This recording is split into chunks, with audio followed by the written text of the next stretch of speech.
Well, hey guys, I'm Nick and welcome back to Sci-Finatics. Well, today we're talking about Ghostbusters Frozen Empire. There have been a few TV spots, little slightly extended trailers, some sneak peek scenes and everything that have come out in the last week or so, along with some more publicity photos and posters and things like that, which really have me quite excited about this new Ghostbusters movie. All these new clips and everything, which we're going to have a bit of a peek at today, give us a bit more of a hint and a bit more of an insight as to what we can expect in this new Ghostbusters movie. And I gotta say, from what I've seen, I am very excited about this new film. I think it definitely looks like it's capturing the spirit and the essence, no pun intended, from the original '84 movie. I think there's going to be a lot of levity in this film. It's going to be great to see, the original Ghostbusters back at it again with a much bigger role than they had in the first film. It was good to see them in Afterlife, but I think they're going to have a much bigger presence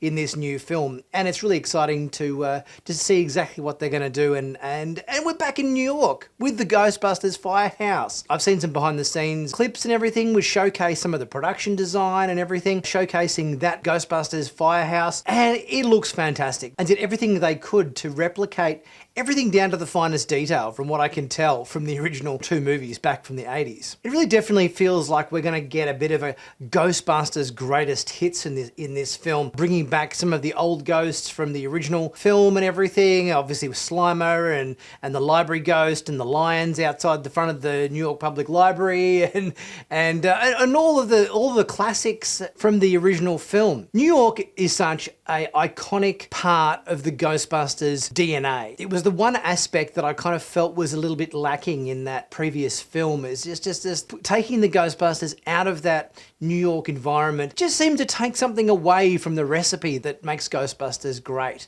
And I think putting them back into New York, giving them back the firehouse, and bringing all of the crew back together is going to make for a really entertaining film. Welcome to the Paranormal Research Center.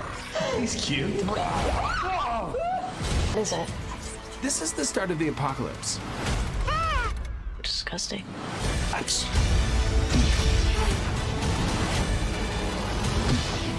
All right, that was cool. How'd you get all the way up here? Oh no.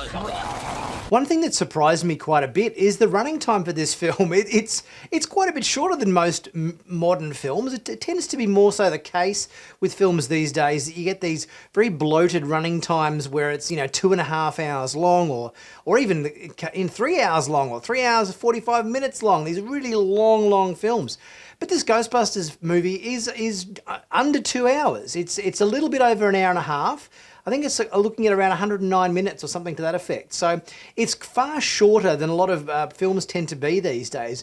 And I kind of think that that's kind of a good thing. It kind of means it's going to be a nice, tight, pacey story without too many kind of flat spots and bits that drag. It's going to be a really punchy story that rollicks along, I kind of feel. I kind of feel like the dynamics between the characters, balancing that difference between, the younger generation, Paul Rudd and Carrie Coon and the kids and all that sort of stuff, balancing that new aspect with the older Ghostbusters, I think is going to be a nice recipe in this film, kind of combining the original Ghostbusters with the new generation of Ghostbusters as well. And I think Paul Rudd's style of humour as well is really kind of going to fit in well with the whole dynamics here that we see with Venkman and Ray and everything from the previous films and everything. And it's kind of fun to see Gruberson kind of geeking out a little bit about the fact that he's now a Ghostbuster. There's something strange in the neighborhood. Who are they gonna call? If there's something weird and it don't look good, who are you gonna call? Ghostbusters. Well, I'm sorry, what was it? He obviously, going from the previous film, put these guys on a bit of a pedestal. He was a bit of a fanboy from the Ghostbusters and everything back in the day and everything. And you can kind of tell that he is just loving to be part of this crew. We're the Ghostbusters. Can I tell you something else? It's important. What? Busted makes me feel No. good. No, it makes... Get out. No. I'm also really looking to see how they'll incorporate Janine as one of the new Ghostbusters. Obviously, she's donning the whole uniform now as well. With the void that's been left behind with Harold Ramis's passing and the fact that we haven't got Egon as part of the crew anymore, I think putting Janine in a Ghostbusters set of overalls, I think that's a good choice. I think it's great to finally get Janine out of that, just office manager position, answering the phones and doing a bit of bookwork and so forth. That actually giving her a proton pack and a bit of kit, that's a good step. I think it's going to be really fun to see how they incorporate her into the rest of the crew. Here we go.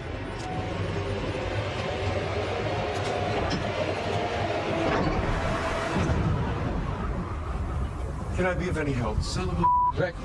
You gotta be kidding me. Home sweet home. Melnitz in uniform. Yeah. Courage, anyone? I really think that this Ghostbusters movie is going to be the best one that we've had yet. I think its bones feel like a Ghostbusters movie. Its tone, its flavour, the levity, the cracking of the jokes, that kind of, that sort of dry humour that Venkman has, I think, bringing that to the party and everything to this new film. Getting a bit of that iconic stuff which Ray does so well with the ghost history, with talking about ancient runes and Tobin's spirit guide and all that sort of historical aspect. By strange old things? Correct on both counts. Buddy, you just hit the jackpot. To ghost stories and everything, I think is going to work really well with this film as well. Heads up. It's all dark and horny at 12 o'clock.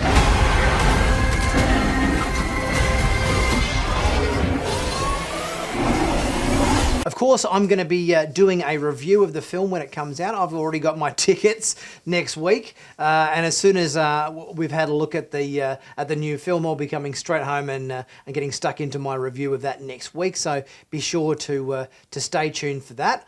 If I do make it a spoiler review, I'll be sure to put ample warning that what bits I'll be talking about that's going to be maybe a bit spoilery, or maybe I might do a non-spoiler review and see how that goes.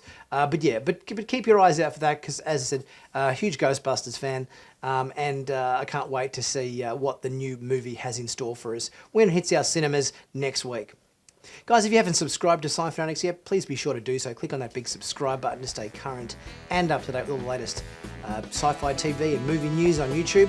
And be sure to also check out my merch in the merch shop. There's plenty of cool sci-fi, pop culture themed t-shirts, hoodies, mugs, caps, all that sort of stuff.